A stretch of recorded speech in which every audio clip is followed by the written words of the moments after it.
Okay. Everybody see the screen? All right. This is Turn the Page. It has been called other things in the past. I think it was Connecting the Pieces, and we use puzzles, kind of thing. And a couple years ago, we transitioned to Turn the Page instead of discerning the pieces, but it's still the same process. And this has a little more emphasis on the storytelling kind of thing. So hence the book, beginning, end.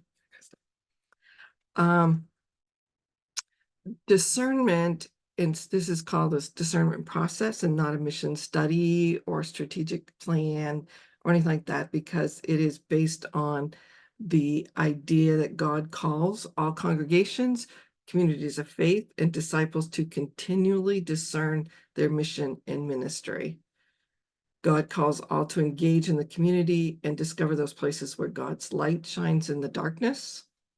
And God calls all to join God in those places of ministry. So that is really the foundation to this discernment process, that it is about seeking out God, God's call, and where God is calling us to. So why is it a discernment process? And this is what happens in the discernment process. It is not strategic planning. We're not saying churches can't do strategic planning. They can. But for our purposes in helping them through transitions, it is about where is God calling us from this point to this point. And so this process is about discovery. It's about listening to each other. It's about patterns that can lead to new ideas and innovations. It can lead to patterns that also show, hang on, I went wrong. Patterns that could uncover past hurts, that kind of thing. So it's about patterns. It's again about listening to each other, to God, to the Spirit. It's a time where in this process, you could create a new plan, a new path, a new direction. Again, it's always about listening and discerning. And the discerning part is about focusing on the question, the broad question. There's some specific questions as you go through it. Where is God calling us in this time and place? And usually when a pastor leaves, that's the question they need to be asking. Where is God calling us? We've had this season with this pastor, and now God is calling us to a new place. We often just use the language of call just for clergy, but it really is about for all of God's people. So this really starts focusing on call and vocation and not on mission as per se. Mission comes into it, but it's about where's God calling us. That's the mission then. But how do we get there? And it's also about being able to articulate what we've learned from this process and to form a plan, a vision, and some action steps. So that's the kind of the background to this that you would be sharing with the congregation. It's about these things. So in the process, the introduction of Retreat 1, and we'll start why we'll talk about retreats here, is the question people always ask is, how long does this take? This will take 4 to 6 months, depending on the time of year, the motivation of the discernment team, and the session. Things happen. If they start it now, then you run into Easter, and then you run it, so it's kind of, when does it start? Depends on how long it takes and how motivated they are. We have had some take a couple of years, even though we pushed them along. Others do it in 4 months. I've never seen anybody do it in less than 4 months, but that was a highly motivated group, and it was a very large church that had a lot of people resources to get things done. So, but somewhere between 4 and 6 months. Who leads the process? A team is appointed by the session to lead the process. That team should be 4 or 5 people, it could be more. I wouldn't go less than that, but depending on the size of the church.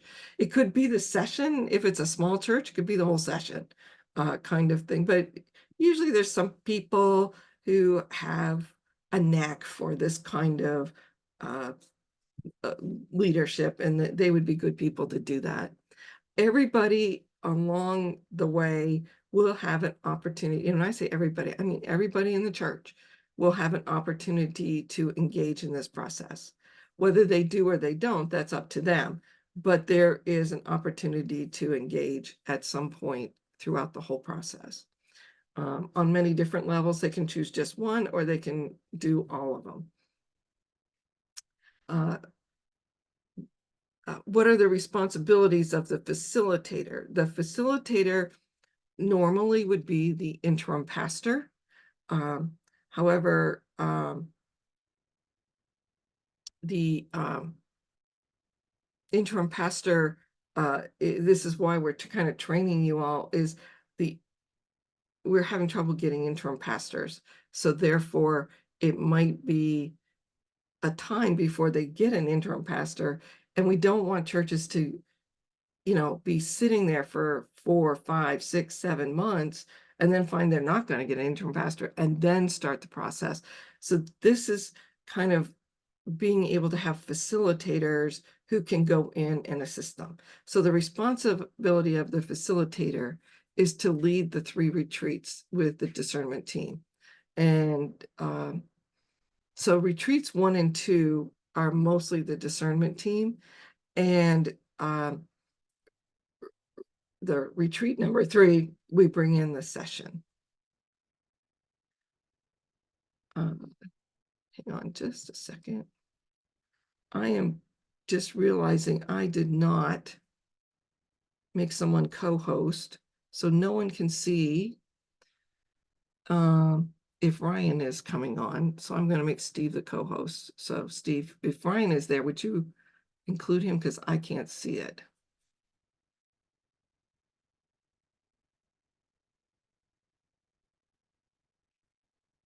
Thanks. So what are the retreats? That's always the big one. The retreats are 3 events where you meet with the discernment team. And at the retreat, you meet, the discernment team starts to learn to work together, starts learning what the process is about. And then between the retreats, they do the work. So the facilitator doesn't do the work in between, they just do the retreats. But there might be one event where you might want to bring in you might need a facilitator, but we'll talk about that. It's retreat 2. When I say retreat 2, I mean it's what they learn at retreat 2 and what they do after. So it's retreat 2 and after. The discernment team, it participates in the retreats. They plan the retreats. They then do the work in between the retreats, the different events and the different activities that need to happen. They're the ones who put together the reports, the writing, that kind of thing, or get people to do it. They don't have to do it, but if they have someone who is good at demographics, which we'll talk about soon, then they get that people to do that. So they're kind of in control of the process and how long it takes. So it's kind of important to keep them motivated because they're the ones who keep it moving along. And who is the discernment team? I just kind of said they are they're appointed by the session, and it's the team that does all that kind of work. Any questions? I see someone has a chat. What's the chat? Oh, okay. Thanks, David. All right.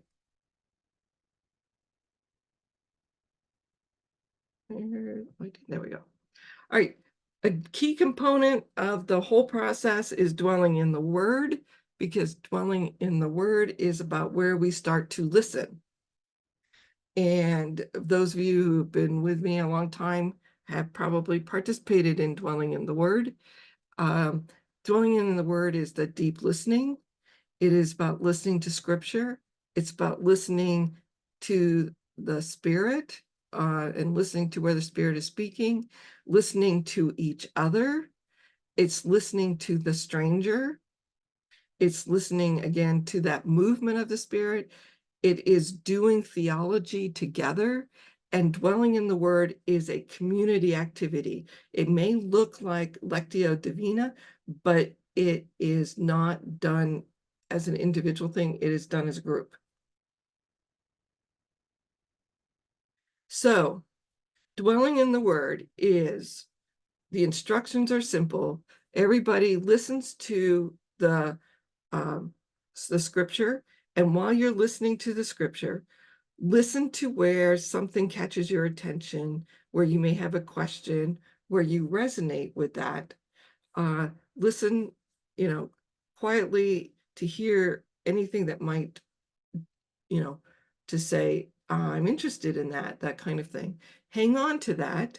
And then after the scripture has been read, the instructor will say to you, now find a reasonably friendly looking stranger and share with them what you heard.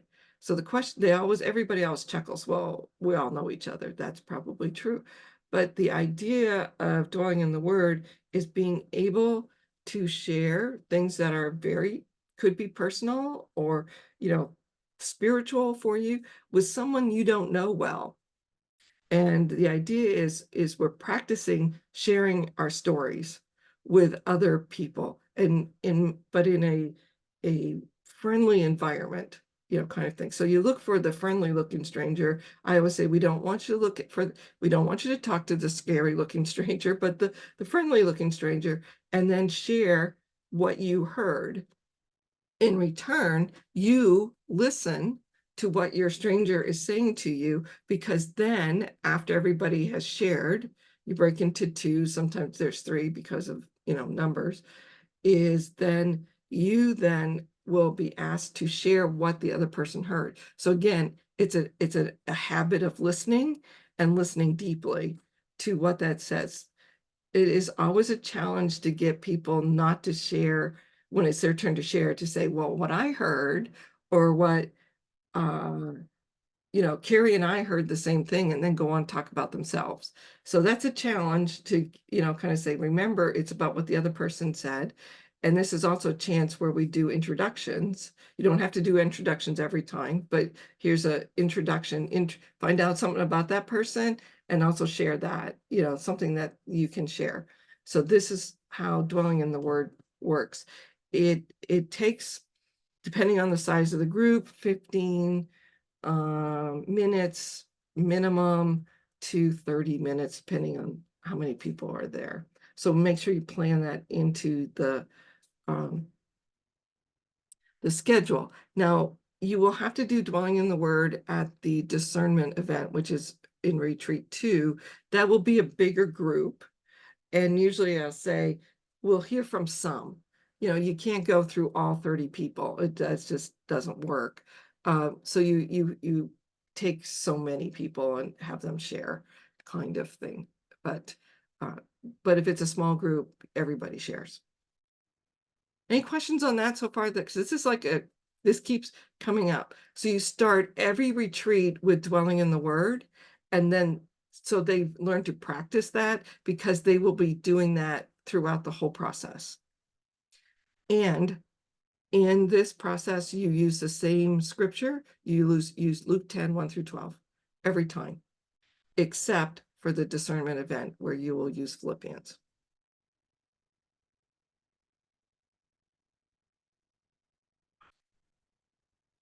That's all 3 retreats we use Luke 10?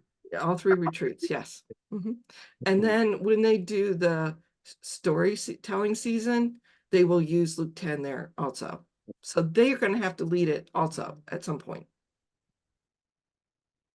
So it's, when you're instructing this, remind them that they're going to be using this over and over again. So really put a lot of emphasis on learning how to do that right off in the first retreat. This is something that's in the handbook, use of the discernment process, who can use it. If you are a member of the Presbytery of the Highlands, all congregations have permission to use the discernment process. And in our presbytery, the COM and church development have agreed that this is the process we use for all transitions between pastors. So if you're going to look for a new pastor and we tell you you have to do discernment process, this is the one they have to use. An interim pastor may come in and say, well, I've been using this and I want to use this. That's great. You know, I'm sure it worked well where you are, but this is the one we use. And I've never had anybody argue with me on that one.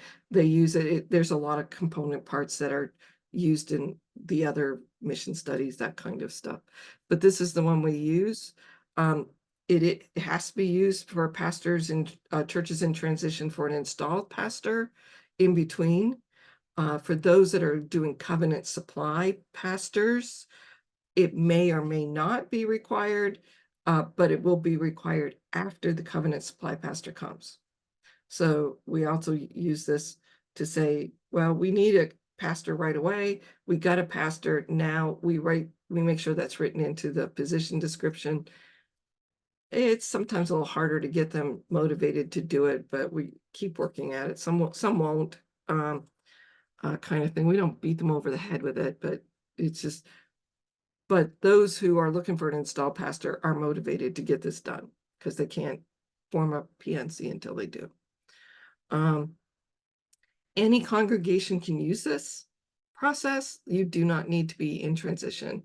It's a good process if you feel stuck. It's a good process as we're coming out of the pandemic and saying, where is God calling us now in this post-pandemic world? And this can be used for that. If you're outside the Presbytery of the Highlands, if you have friends who say, oh, can we use that process too? And the answer is yes, because it's on the webpage and they have permission to use it for $25. Presently, that is all on the honor system.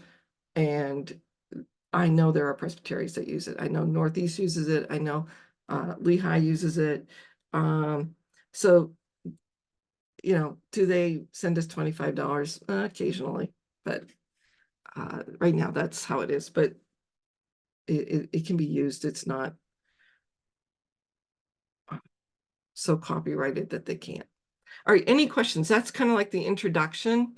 You will be, you know, if you look on the webpage, it's under the church development. It's also in a drop down. It says turn the page.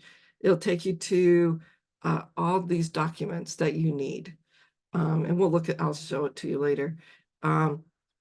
So this is retreat 1. So we're going to do retreat 1 and 2 today, and then retreat 3 and writing the report next time. So this is retreat 1. And this is what you would be leading the group through. So the agenda for retreat number 1. You do the introductions and you do dwelling in the word, you know, so you do, introduce each other, you introduce yourself to them, or you can use dwelling in the word to do that too, kind of thing. Then we'll be considering why we tell our story. So let's kind of give them a background to why we're doing this. Then they will plan for the timeline event, the demographics, the drive around, and then they'll talk about assignments and timelines. This retreat takes a minimum of 2 hours. And if you have like breaks in there and a meal, it can take longer. It should be not felt like they're rushed through it, but have time to talk about the demographics, who's going to do that, who's the right people, that kind of thing. So every time I've done it, it takes about 3 hours. It could take longer if you want. You can do it online. I wouldn't recommend it. I think you should do it in person. but I have done it online during the pandemic. But it in person is nice. They all get to talk and have snacks and kind of start building a community kind of thing there. So, but minimum, it can be done in 2 hours, 3 hours or better. So you can do it after church. You could do it in the evening, like have dinner and do it, or Saturday or Sunday afternoon. I've seen all of that done. So the timeline event, oh, I missed putting in a slide considering why we tell our stories. There is something in the introduction. We'll come back to that. I missed that slide. Timeline event. This is this you'll talk about what is the timeline event. This is the one. It's been around as long as I've been in ministry. Is you roll out a long sheet of paper, you mark off the decades of the church. In the East, uh, the decades of the church could be centuries. I would leave off those centuries, kind of thing. I would just put in the decades of what people remember. So you don't have to put in all 300 years, but uh, maybe 50, 60 years of just decades, and give a big space in between. You can use a wall, roll out, or just, tables. I've seen them just use tables and put up little, tents that say the 1930s, the 40s, 50s, whatever. But a place where they have some space that they can gather around. I like it better on a wall because it's a little better visual when you talk about it afterwards, instead of having to look down on a table. But some churches don't have enough wall space to do that. So you do this, it can be done after church. It takes about an hour, hour and a half if you have a meal. And everybody just gathers around. It's very relaxed, coffee, donuts, whatever. And the purpose is to engage in structured conversation about the past, the present, and somewhat about the future, but it's mostly about the past and the present. It helps to build some leadership capacity in helping the group kind of recognize some leaders and some names, that kind of thing. It focuses on the spiritual character of the church and the community, which many strategic plans don't. And it's all about putting God in the center. This is when you start engaging that theological, missional theology of where is God calling us.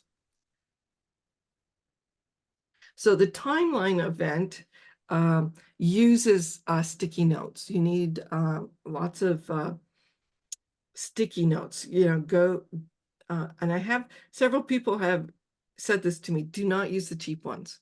Get the 3M ones. Get the sticky Post-it notes. Get the ones that have, because you may want to leave this up for a while for people to kind of look at, have conversations around, add things to it. So if it's possible, have them put it someplace where they can leave it up. It's not always possible, but if you could.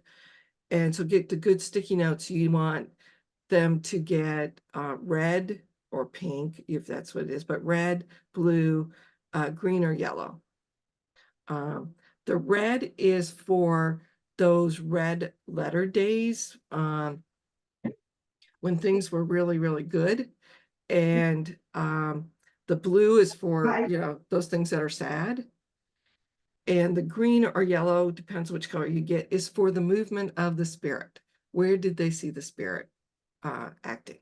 So so one of the things they have to do in their timeline event is set a date, a location, and an invitation. When are they going to do this?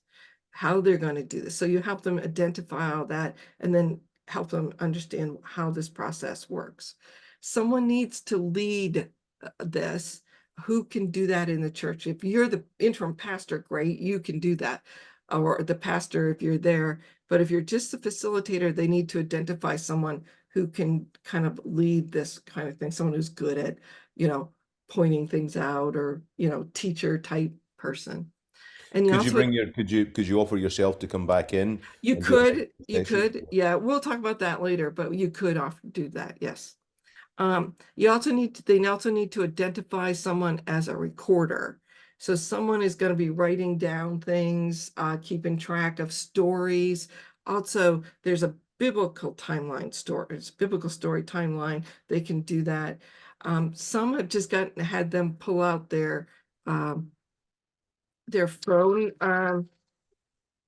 their um, phones and record it, and ask questions and, kind of just collect some of the stories, because this is about collecting stories. This first retreat is gathering those stories. So that you could do that. You don't have to. If you got someone who's really good at, putting those stories up on social media, use those people, that kind of thing. So all those things can happen at this thing. So it's all about collecting the stories and doing it. So you start with dwelling in the Word. Everybody does dwelling in the Word, and they find a reasonably friendly looking stranger. You can have them standing around. They don't have to sit, and just talk to somebody, just do what did you hear for like 5 minutes, that kind of thing. And then you may have a big group. This would be a place where you'd only pick a few people to respond, but sort of just start building that habit. And then you introduce the sticky notes of how you use them. They can take as many sticky notes as they want. So you need lots of them, you need pens, that kind of thing. And then they write on there what they believe was a red letter time for the church. It could be as many as they want throughout all the decades. It can be whatever they want. It could be a red letter day, could be the day they got married there and they had their first baptism, their first child was baptized. It could be when they started teaching, Bibles, Bible school, or it could be a Bible school. And they just put those on there, as many as they want, for as Can long I as. ask a question? Yes, sure can. The red letter day is can be individual as well as a red letter day for the church itself, or Yep. both of those. So Yep. Yep. personal experience plus congregational experience. It could be personal experience, it could be congregational experience, but it's going to be their take on the experience. Yeah. So Okay. they think, the day they dedicated the new organ was a red letter day. And there's going to be more than one person who says that, and that's fine. They can put as many as they want, put it around, that was 1970 to 1980. It was actually 75, so let's put it on 75. So there might be all these red things about 1975 or 85 or 95, whatever. So they can put as many as they want. And then they do the blue, those things that were sad, those things that, the day the church was flooded from a hurricane. I've seen that one several times. When the pastor retired, when their spouse died, their spouse's funeral. It could be a whole bunch of things. You'll be surprised because you don't have to put your name on it. People then start putting down conflicts. uh, the day, we had a big fight at the annual meeting, the day, this, and they don't have to put their names. And you use just little squares, the little squares. So you just keep putting them up there, putting them around the time. And then the green ones are like, where did you see God? Where did you see the movement of the Spirit? So they may have put down, we had 100 kids at VBS as a red letter day. They can also put that down as where they saw the Spirit, so they can put that there too. So what you're really creating is this visual story, not so much the individual stories, but the visual story of the history of the church. So it becomes I don't have any pictures. I got people send me pictures. So but you'll see all along the timeline, these blocks of red, these blocks of blue, and then people are not as good at expressing where the Spirit was. But so usually the Spirit color is kind of like a thread through it instead of blocks of color. And so what the facilitator does after they're done doing that, and it takes a bit of time depends on the size of the group, how long it takes, because then they start talking to each other and like, oh yeah, and you encourage them to keep adding, throughout the whole thing. And then the facilitator then says, okay, let's, it looks like we're done. Let's see what we see. Oh, in the 70s, look at all these blue. What's this blue about? What's this red about? What's this, and then you point out, oh, look, see where the Spirit kind of runs a thread through the process. Oh, look, all the Spirit color here. What was that about? And you just sort of read some of them because they're going to be all somewhat similar, especially if they're a big block of color. And just sort of don't make comment on it, or like if everybody said, oh, we had a big fight. Oh, here's a time of conflict. Oh, over here was, look, and that led to some yellow. What did, so you just kind of state what you observe, and hopefully that person recording kind of gathers that kind of thing.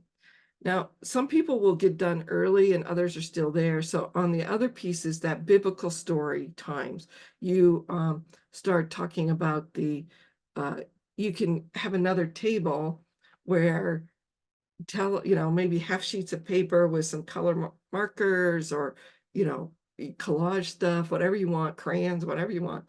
And they can either write out a Bible story about that reminds them of that time in history of the church. So they can write that, and then I usually have them tape it to the bottom, kind of thing. And that usually is just white, so it doesn't interfere with the other color stories going on. This was we felt like the like we were wandering in the wilderness, or it was choppy water, and and we were hoping Jesus would walk out on the water and save us, or this was a great time. Jesus said, let the little children come, and we had so many kids. So some of it challenges their Bible knowledge. But you'd be surprised, they can come up with those stories, and they can just write the story or do a picture and just put that across the bottom. So they, again, starting to put those Bible stories to the church's history, kind of comparing them or, putting them together. Any questions on that? But mostly the facilitator's job, or, you need to find someone who can do it if you're not there, is to take 5, 7, 10 minutes and just sort of read through them with them and say, look here's a block of blue. What's that about? What happened in the 60s? What happened in the 80s? That kind of thing. And just point that out and try to make it as even as possible. It's really sad when most of it's blue, kind of thing.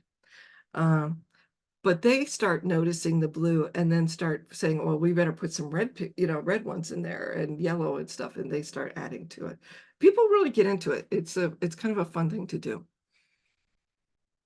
Any questions on that? So you have them at this retreat, you talk about how this is done, and then talk about how they want to do it. Who can do this? When can we do it? Dates, that kind of stuff. The next piece, you take a break. Usually about this time I take a break and whatever, and the next piece is the demographics. They do need to do the demographics. This takes a little more time of their time to go through the demographics. So the demographics there's a lot in the pages about this. You can use either Mission Insight or the PCUSA demographics. One of the things is we have access to Mission Insight now for a bit. We may even do a second year subscription of it. So at least for the next year and a half, we have access to it, and churches can just ask us for it, and we will do that for them, and they can get the demographics. The PCUSA demographics is on the PCUSA website. It's based on software developed by the Church of the Nazarene, and it uses the census material, and that's pretty much all it uses. But it's good. It's always up to date. They're very good about keeping it up to date with any updated census information and stuff. The Mission Insight just has deeper databases that they use, so it's a little more detail kind of thing. And with Mission Insight, we can go right down to your census tract or your neighborhood that kind of thing. We can do just a mile. You can do just your block. You know, if you're in a urban area, you don't want just your block, we can do the demographics a little more in depth than the PCUSA demographics kind of thing.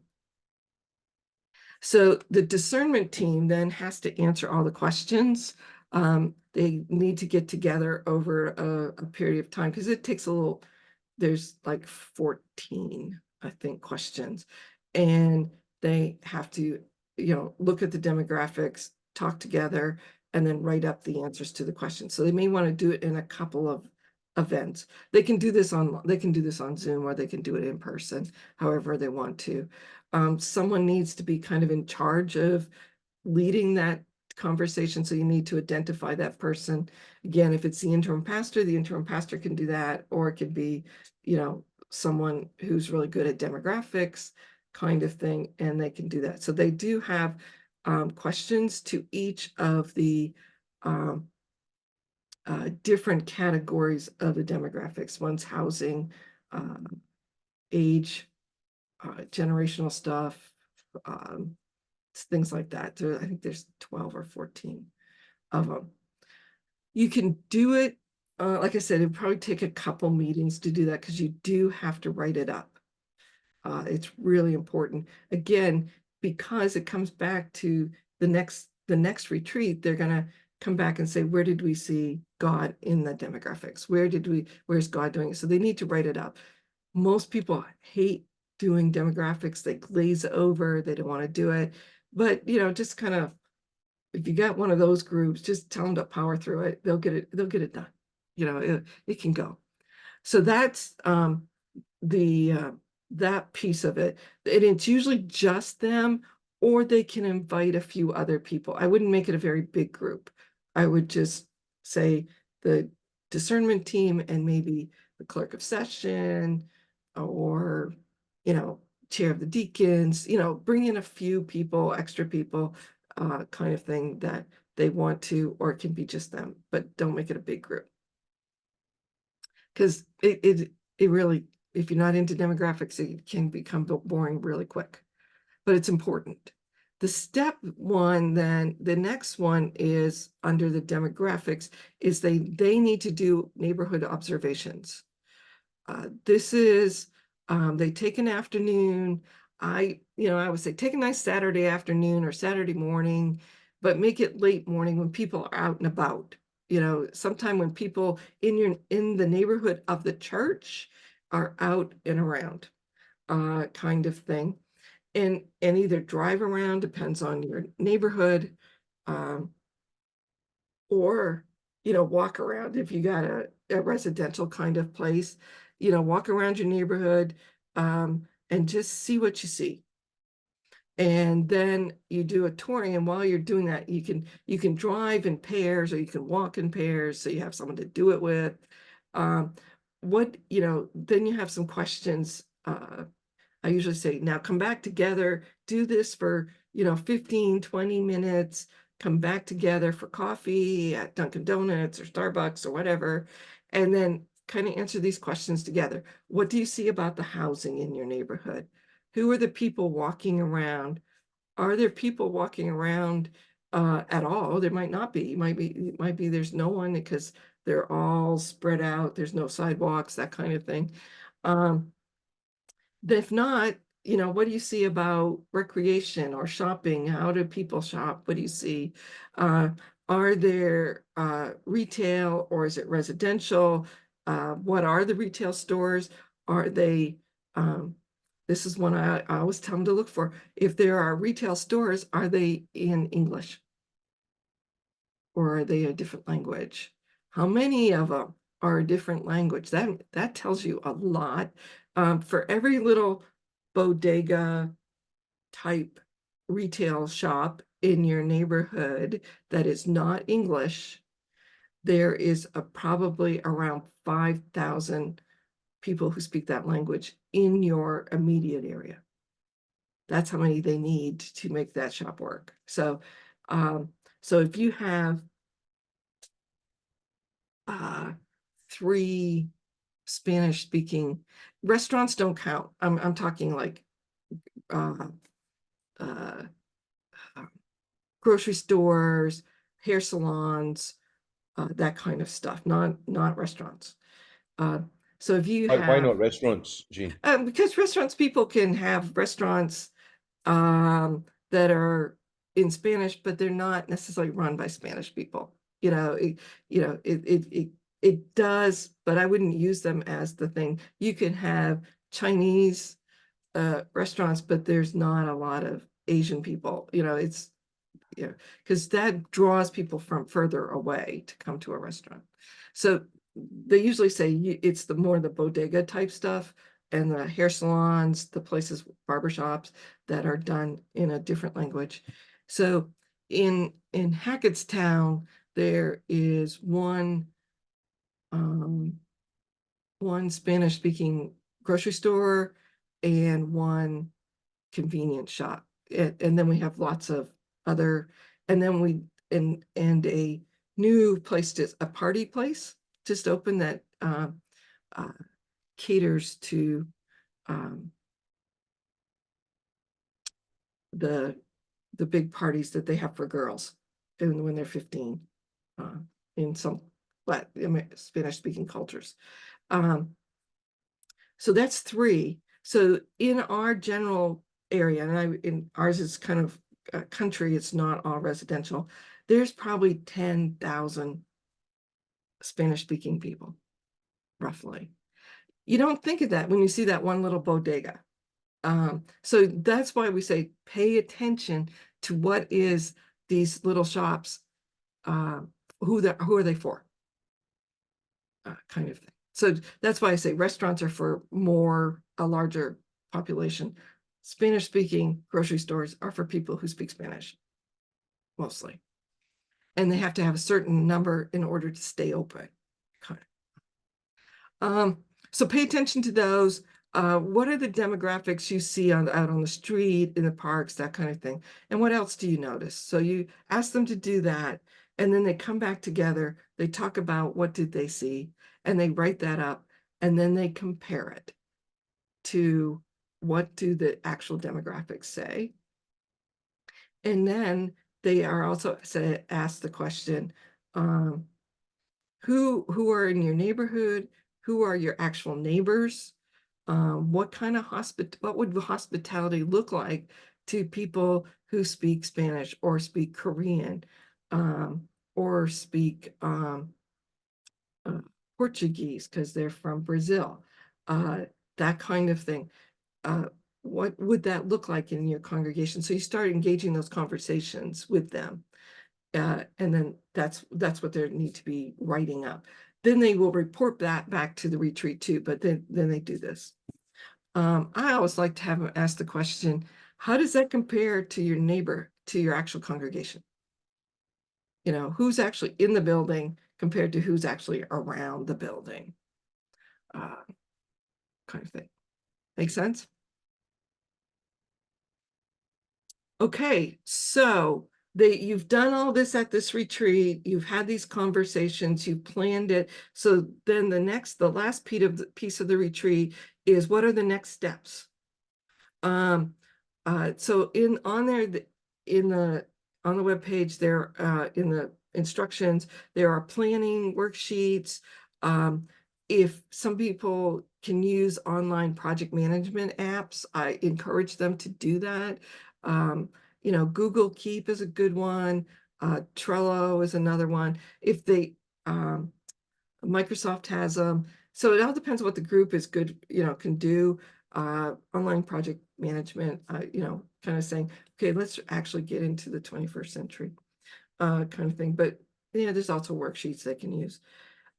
Then you close them by reading Luke 10, 1 through 12, and then you have prayer, and then you work on the next steps. Any questions on this? This is retreat 1. Now, before we do retreat 2, they have to do the demographics, they have to do the timeline. Those are the 2 big pieces that they do in between retreat 1 and 2. If they can set up the timeline, they could do this in a month, around church schedules. They could take longer if they are not highly motivated. All right, retreat 2 then. So they've done this stuff, they've set a date.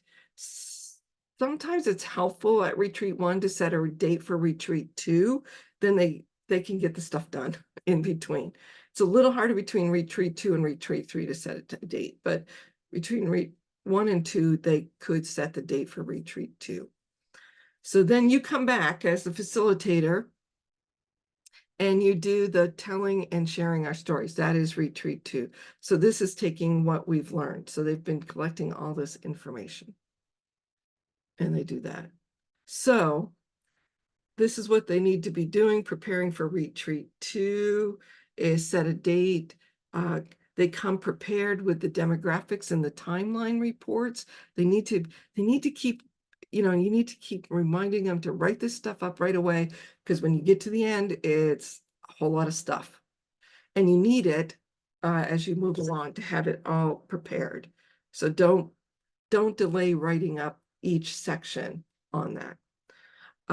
Refreshments, location, supplies. Retreat 2 probably again could be done in 2 to 3 hours, because you're going to do sort of a download of all that you've learned first, and then you upload what you need to do next, kind of stuff. So 3 hours probably. Who comes to this retreat? The facilitator or the interim pastor, the discernment team. If they had anybody help them with the demographics, they're invited to come if they want to. And they could invite the session and deacon members if they want to at this point. Most don't, unless they're already on session or someone on session is very interested, but they can invite them to this retreat. So you find a date, a location. Some will meet at the church. Most of the time they meet at the church, but they can meet other places at this point. All depends. All right, there's several things in the chat. Is there any questions I need to answer? Oh, you want coffee? Thank you. All right. All right. Did everybody get their coffee? You're all good? Yeah, okay. Just checking. All right. The next thing is, you, as a facilitator, you start is you do the dwelling in the word again.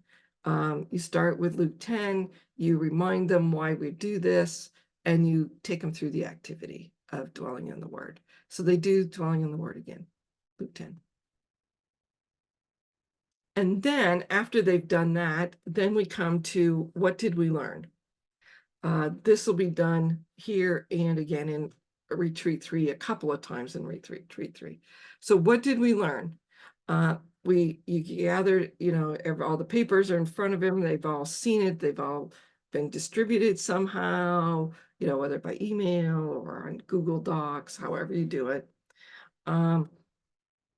So you ask the question, what did we learn from our timeline event? You may, want to say, just focus on that. What did we learn from our timeline event? And you just have them talk. You should have read their reports ahead of time, so you have some idea of what was learned. You can ask questions. What stories did we gather on that? And sort of focus again, what are the stories that we're hearing? And then you will be writing on paper, on a whiteboard. If you have to do this online, kind of be typing it where they can see this, but write it all down, that kind of thing. And because people do better when they can see what was just mentioned, and they can come back to it and think about it. So it's important to write this down. What did we learn? You can ask this question, what did we learn about our church's culture and character from the timeline report? And then again, you review the Bible stories. What did you heard? Has something more come to mind?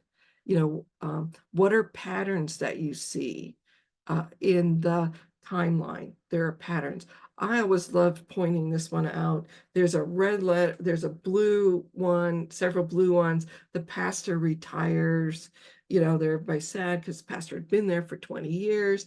pastor retires or pastor leaves. And then right next to it is a red one where it says the pastor retired. And another one that's a movement of the spirit, the pastor retired. So I like to point those out. It's like, oh, you all saw this differently, kind of thing. So some people see these, so kind of help them find those kind of things. And then point out what are the biblical stories, and did any of these stories resonate with you?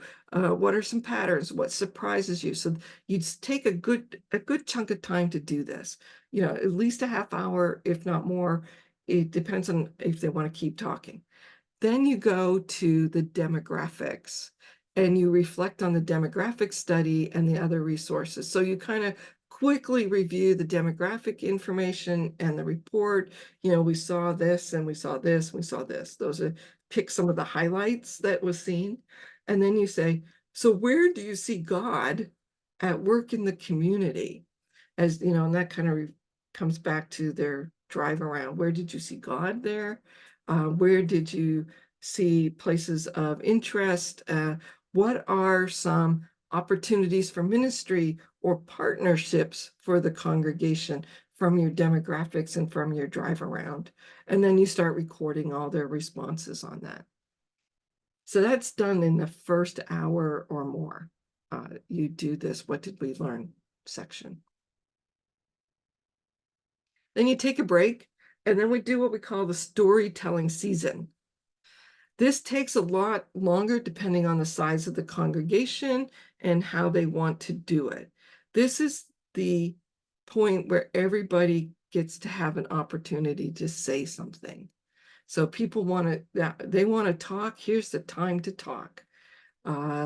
So the overview of the storytelling season is gathering people in small groups, and have them answer some questions. And the questions are there on the screen. You start with a dwelling in the word. With that small group, I wouldn't spend a whole lot of time on it, but again, it's important to do that. Kind of set the tone of what we're about. So you use Luke 10. Then the small groups get to tell stories. So the facilitators of the group, which could be the facilitators of the discernment team, or they can invite others to do that do a good job facilitating. You also need someone to record. So you need two people, someone to ask the questions and someone to record. So they do that. These are people who also probably know how to do dwelling in the word, that kind of thing.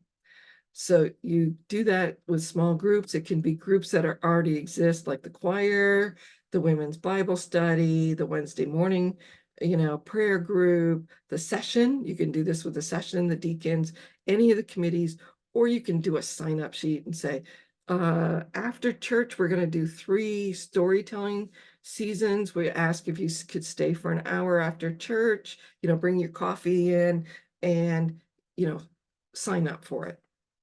And if you have people who participate in church only online, you can have an opportunity to do it online and just ask them to sign up or send their name, and we'll send you a Zoom link for this time, kind of thing. You will get a few people who want to do it individually because they have some important things to say, especially if it's a transition situation. And you just say, can you bring a friend or two? Can it not just be one-on-one? If you got 3 friends you want to bring together, then bring them all together.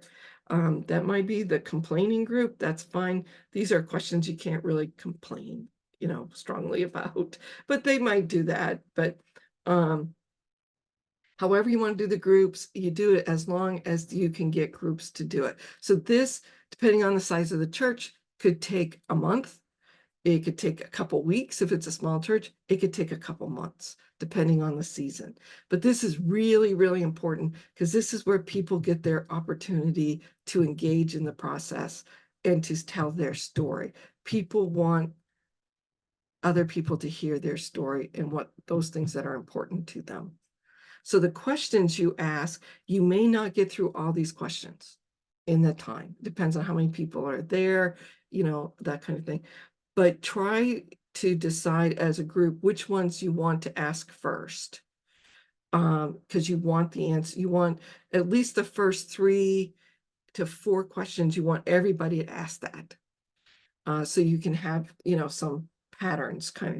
And if you can get further into it, that's great. If you can get through all of them, that's great. But most of the time, if you get a good sized group who like to talk, you're not going to get through all the questions in an hour and a half or an hour. Depends on how long you do it. So the stories are, what biblical stories relate to our life together as a faith community?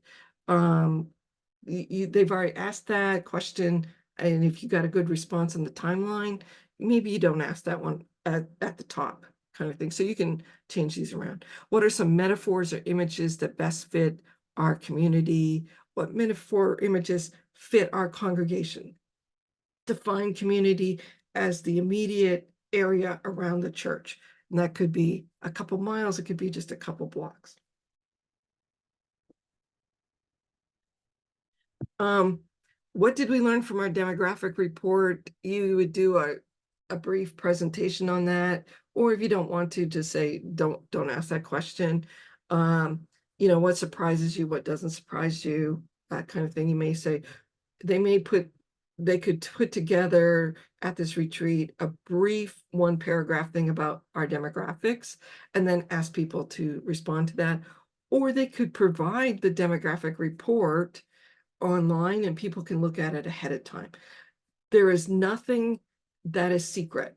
So they can share the information as much as they want out there. It is what it is, that kind of thing. So people need to know that we did a demographic thing. Here it is. However they want to put that out there. So everything is very transparent, because you don't want people to feel that there's any secret things going on, because then that will sabotage the whole process, actually. What did you learn from the timeline event? That's why I said keep the all the Post-its up and people can look at it. What surprised you? What doesn't surprise you? Where do you see God at work in the congregation? Where do you see God at work in your community? I think those are the questions you do need to ask, maybe not off the top, but somewhere in there. And what's one word to describe your congregation? And they're challenged on that one. I like to ask that one. I like to ask, where's God at work? What are some metaphor images that best fit your community? And what are things that surprised you about what we did between retreat 1 and 2? You can maybe even lump that together in one thing. And if you're running out of questions and you're like, well, what's another question? I always like to ask the question, tell a story about a meaningful worship service where you really felt God's presence, and it does not have to be at this church. People love to tell that story. So there's another one that you can throw in there, kind of thing. Questions on that? You can add questions, but you need to use some of these questions, in the process in order to help you with the next step. So really try to use these questions. And if you get really stuck and you need another question, have that on the side, to say, let's ask that question. Any questions on that? This is like a big one. This takes time and you need to be patient, but you need to keep it moving. This is where a lot of churches get stuck, trying to get this started and moving along.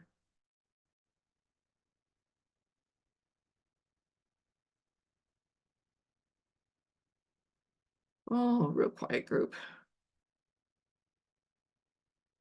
Okay, after the storytelling season is done, then you do the discernment event. So at this retreat, you're going to plan for that discernment event. It could be could call it the spiritual discernment event, that kind of thing.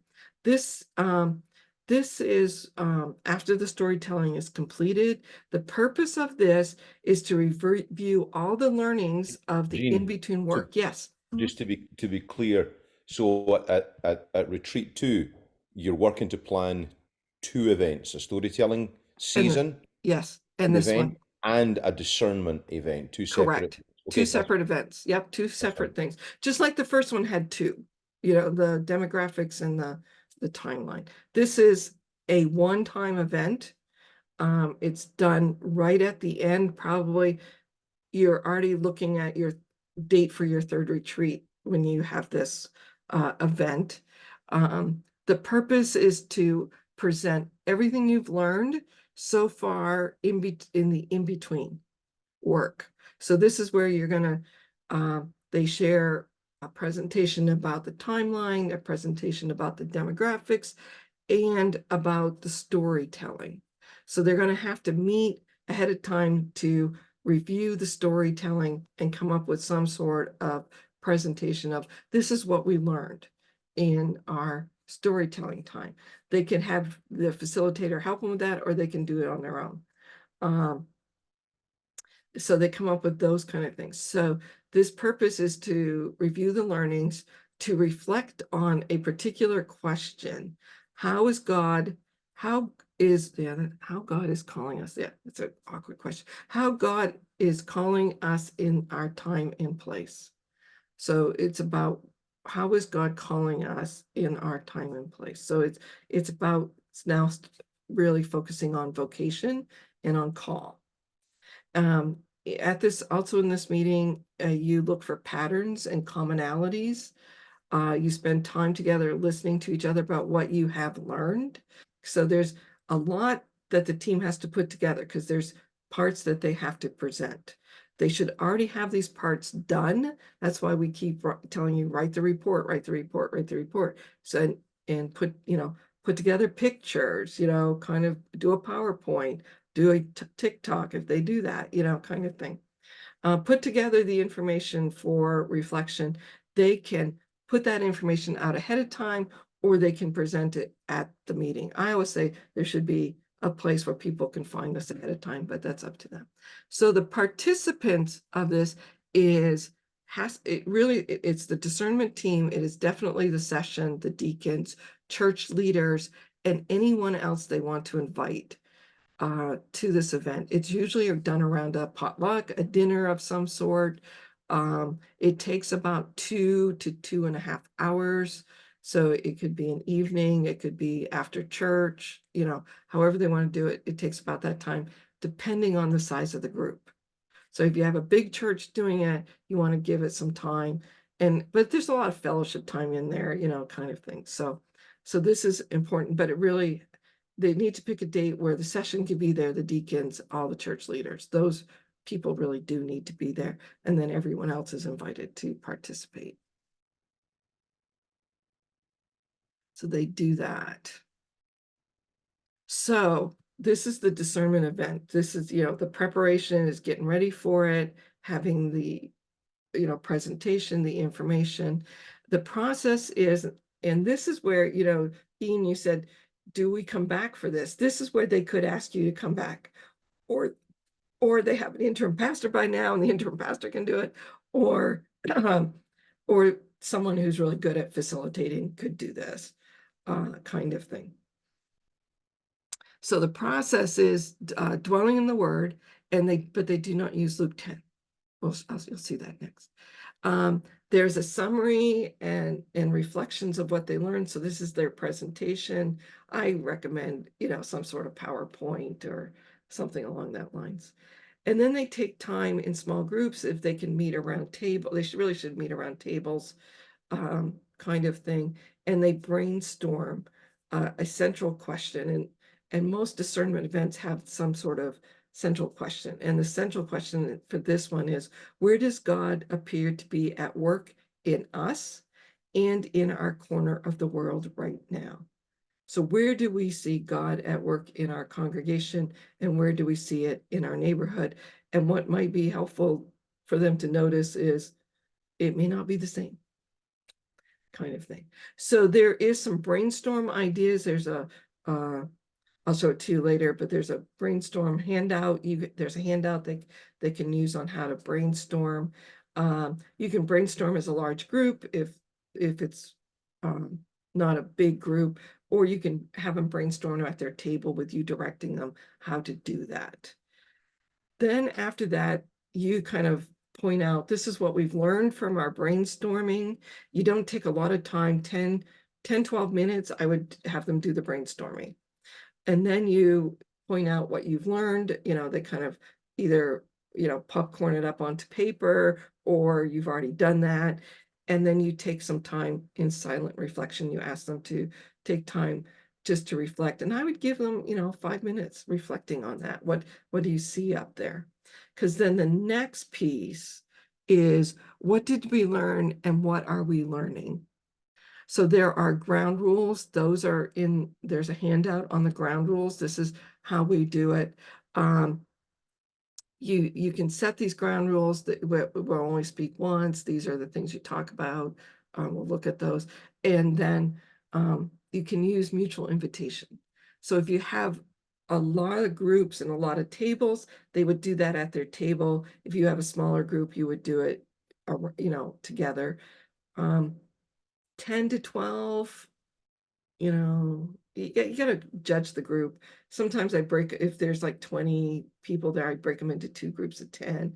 If there's 15 or less, I would probably keep them together. It depends on the space, how they have it set up, kind of thing. So then they have they have a conversation about what did we learn and what are we learning. So you let them share that. If it's broken into groups, you give them a time limit, and then they come back and they share what their group learned, kind of thing. If it's one big group, you just do it all at once. And then the facilitator, then after things have been written on, you really need to have lots of paper to write on, or a whiteboard or chalkboard, however it is done. Then the facilitator then says to the group, what is the sense of the room? Or they may, actually, I would say, my sense of the room is this. And then I would ask, what image or metaphor do you see emerging? I may even share if I see one that's really, really clear. And then what is the emerging sense of God's call? What is the emerging sense of God's call to this congregation? You may have to, do a little teaching about what is vocation, what is call, depends on the group. So you can do that kind of thing. And then you have a good chunk of time having that kind of thing. And then maybe if the group's big enough, you go back and say, all right, what is the emerging sense? What do you see as the emerging sense of God's call? And they meet in smaller groups, or they do it as a larger group. So you just have to feel that out. And then it's all written down on paper. And you will start seeing things emerge. And you will point that out, or the facilitator points that out. I see, many of you have this sense that we have this really strong food pantry, but we're not reaching the actual population, or we have this, or there's a sense that there are lots of children in our neighborhood, but yet we have none of them in our church. Is God calling us to some sort of young person ministry? Is God calling us to a ministry with people who don't speak our language? Is God, so those are the kind of questions they do. This can be, if you set it up right, it can feel like a very safe space to start naming those things. But you also need to pay attention to how the group is responding to that. And it's starting to feel like this is no longer a safe place and people are becoming uncomfortable. You need to kind of adjust and say, okay, let's group all these ideas over here. And let's, so you don't want them kind of freaking out on you at the end, and because that may not help you moving forward. But try to always keep it an environment that's challenging, but at the same time safe. Does that make sense? This is kind of a challenge to lead if you got a church that does not match the neighborhood they're in. For some of it, if their church reflects their neighborhood, it's not as uncomfortable. But if it doesn't, then it does become uncomfortable. And then you close with reading the scripture, and the scripture is not Luke 10. After the discernment event, you have recorders. Yeah, again, you need to have this. I should have said this earlier. You need people in there recording, writing things on, sitting at tables. So you have people who that's their job, is to record the conversation, and then they get together and kind of come up with a report. And then the discernment team needs to reflect on what did they learn. So again, afterwards they come together, they do a what did we learn and write that up. It could be facilitated, or they could do it on their own. Any questions? That's retreat 2. So at the end of retreat 2, you may or may not be able to set a date for retreat 3. It all depends on the storytelling season. You set up how you want to do the storytelling season, how many dates, how many people you need to reach. One church had trouble getting people to participate. So, they were like, we had to come back and rethink that. How do we get people to participate in the storytelling, which tells you something there about the church right then. Set a date to reflect on the storytelling season, a date for the discernment. You may not be able to do that as clearly or set possible dates, kind of thing. But I think it's important to at least get some things on the calendar for them. And then they talk about who needs to be recruited for these events and how they're going to do it. And then, Jean? Yep. David here. I'm a little confused. I thought the storytelling season had already happened. This is at the close of your retreat 2. You start setting the dates for that. So that we're still in the retreat. This is the planning part. The storytelling happens Okay. after the All retreat. right. Thank you. The storytelling happens after the retreat. Okay. Happens between retreat 2 and retreat 3. So this is That happened between 1 and so 2. so at the retreat you talk about all the work you're doing in between. Got it. Okay. Got it. All right. Now we've covered retreat 1 and 2. Have you got questions?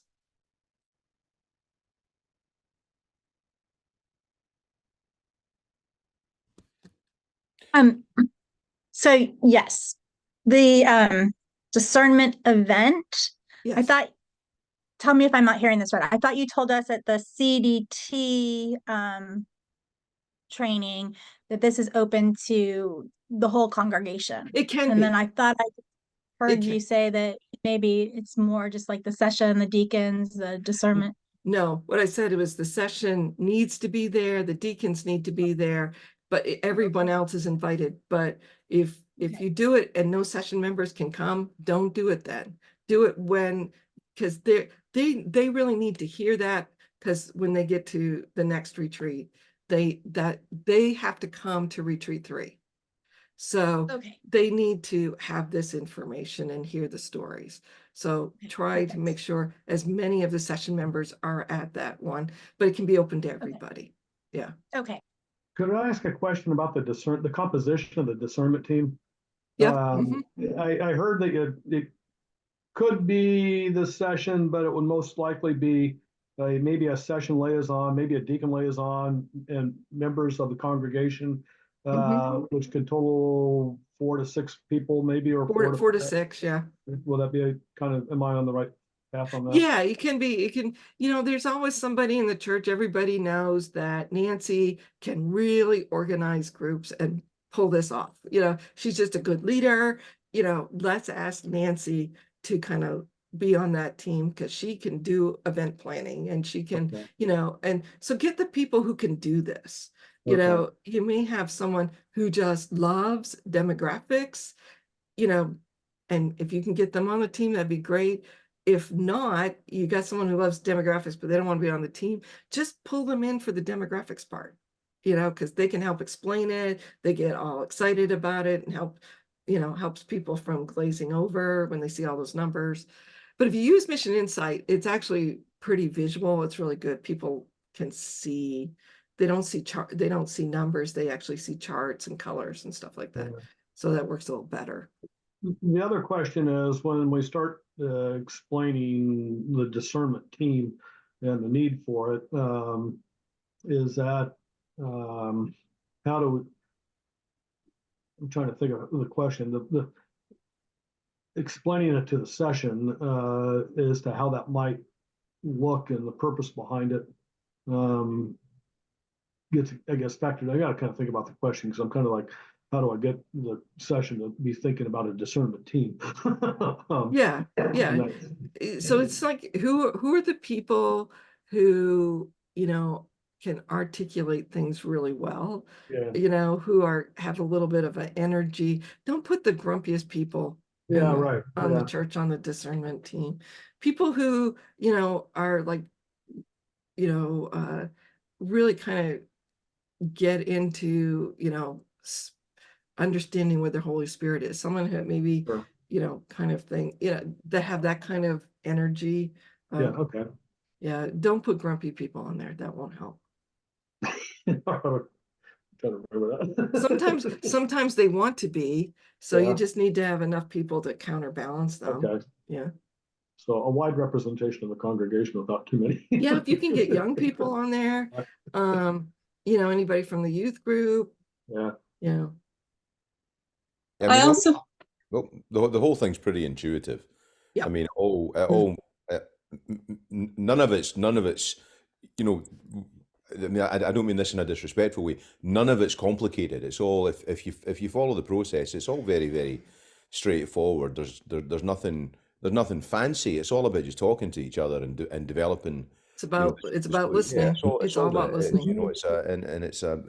It strikes me as quite, again, intuitive and quite helpful. Thank you, Jean. Thank But you. for people who've never done this kind of thing before, they don't always see where this is leading. So you kind of often have to remind people, especially if you're the interim pastor, it's helpful to preach about it in between, that kind of stuff. What we're gonna put together, and we talked about this a little bit at church development last week, is the facilitators will be asked to facilitate the 3 retreats, kind of thing. And the church would pay $250 a retreat. Now, there are a couple places where if they don't have someone to lead the timeline event or the discernment event, that we could say, that's up to you to work out with them, that you come back and lead that for them, or however you want to do that. So I think most churches can find someone who can do the timeline event. That's not that hard.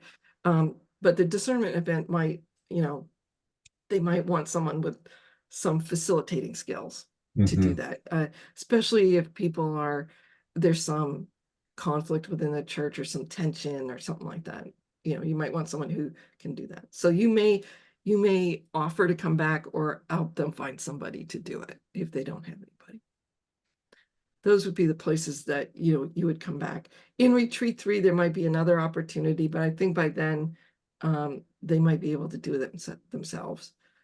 Every church is different, and we just have to kind of feel it out, who some churches can do it. Other churches, we had to bring, they had an interim pastor and they still couldn't get it done. And we had to bring in one of our seasoned interim pastors to come in and help them get it through it, kind of thing. So we try to pay attention to that. So it's not always straightforward. the other thing I found it was helpful is to have somebody on the team who's familiar with the finances, because that's coming up. That's coming up. And Yeah. it was also, I think one of the most rewarding things about this is the grump volunteered and was there before I could say, no, we don't have grumps on this team. But by the end of the time, this group of people were so excited and they did such a good job. It was very rewarding to see that change and that development through the process. Yeah, and this is where you can find the information right now. It's under the church development. You can find it also in the drop down under resources, it's specifically turn the page. It takes you right to here. This page is going to be redone. But I may even move this turn the page to it process to its own page and link it from here, kind of thing. But right now, this is where it is. And so you can get everything I said is here. So there's an introduction to turn the page. So it's just the background, the theology, why we do that. That's that first part. And then the instructions for the retreat. And it's set up that you could be sitting there and just turning the page itself and, here's the next thing, say this, kind of thing. And then there's the dwelling in the word instructions right there too with the handout. And then retreat 2, turn the page instructions, a storytelling season resource that, just helps you to explain things. 4 basic rules of brainstorming, so you can share that. I would even have that printed out somewhere or up on the wall or on a video or something like that, so they can see it. And then the dwelling in the word discernment process retreat is Philippians 2, so you use that one. And then it's, be of one mind in Christ. That's the scripture. And then the mutual invitation, that could be something you use. You don't have to use it, but depending on your group, use that in, like, if you're doing it around tables, so they have to invite the next person. Also good practice for listening and to each other, because you don't know who's coming next, kind of thing. So you have to pay attention. So those are all right there. And if we add anything, it will show up under retreat 2. And then there's retreat 3 stuff. We will talk about the financial stuff in retreat 3, because you have to do that. So retreat 3 is where you bring everybody, the session, all the leaders in, and this is more of an all-day event. So you need to plan for, something at the church or a retreat place or, Johnsonburg, whatever. And there's a financial thing, which is kind of still, I'm hoping really soon that the Board of Pensions, no, it's not the Board of Pensions, the foundation has a financial health assessment, but they had to take it down a couple of years ago because the General Assembly stopped gathering the right information. But now we'll have, with this statistical report, we'll have 2 years of the information that is needed to run that assessment. And they're hoping to have it back up and running this year sometime. I just don't know when. That foundation financial health assessment is really good and very helpful and very affirming of churches. Instead of saying, you got major money problems, you need to stop. It kind of says, here's the areas you need to work on under your financial health. That's really helpful. Other questions? Oh, look at that. Got us right down to the end of time here. All right. The next one, you received an email telling you to sign up for the retreat 3 training. I don't know if you've done that. I haven't asked Sonia. So just sign up for it and you'll get an email. And it will be the same login as you used today. So if you can't find it, log in at that time. And that will be it. All right. Anything Thank you. else? All right. Thanks, everyone.